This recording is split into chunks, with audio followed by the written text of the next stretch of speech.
menerkam di suatu masa.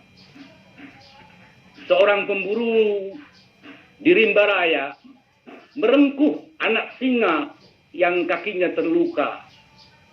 Dan masa demi masa, ketika ia telah dibawa ke istananya, dipelihara dengan cinta, mereka mengisinya dengan nada-nada mesra, hingga orang-orang melihatnya pemburu itu lebih kasih sayang kepada singanya daripada kepada anaknya.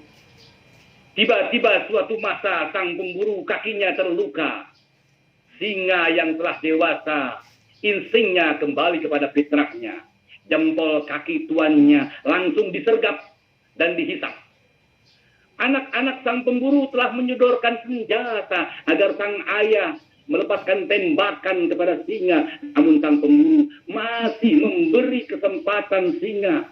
Siapa tahu sang singa hilang dari dahaga. Hingga sang pemburu kehabisan darahnya, jantung pun berdegup, pucat pasti dengan kekalutan pikiran berkelindan antara kekuatan cinta dan ketegasan untuk sebuah tindakan kebenaran. Ketika jantungnya melemah, sang pemburu mulai pasrah, ditembaklah singa yang ia cintai. Terkaparlah sang singa bersama terkulainya sang pemburu yang ikut mati bersama, yang kehabisan nafas dan darah. Di awal berdirinya kerajaan padang pasir, seorang perampok menjadikan seseorang yang terganggu otaknya untuk menjadi ulama pemberi fatwa, penguat kekuasaannya. Menjadi raja dengan mengaku sebagai penjaga dua tanah suci, meraup dinar dan dolar dari para jemaah haji. Namun datanglah suatu masa, ular kecil yang dia pelihara telah berubah menjadi naga raksasa dengan nama Al-Qaeda dan ISIS yang menghalalkan darah sesiapa saja yang berseberangan dengan ajaran mereka yang mereka karang-karang bersama.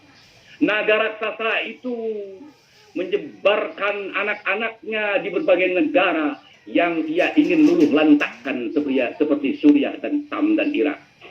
Dan ayat-ayat serta mayat-mayat menjadi alat untuk menghujat dan melumat demi kepentingan nafsu mereka yang sesaat. Seorang santri pergi mengaji kepada sufi. Ia bertanya, bagaimana menjadi ulama yang berguna? Sufi Musafir berkata, tak akan bisa engkau jadi ulama, tak akan bisa engkau jadi cendekia, tak akan bisa engkau jadi pejabat negara jika engkau tak belajar menjadi manusia. Santri itu kembali bertanya, siapakah manusia sejati wahai Sufi?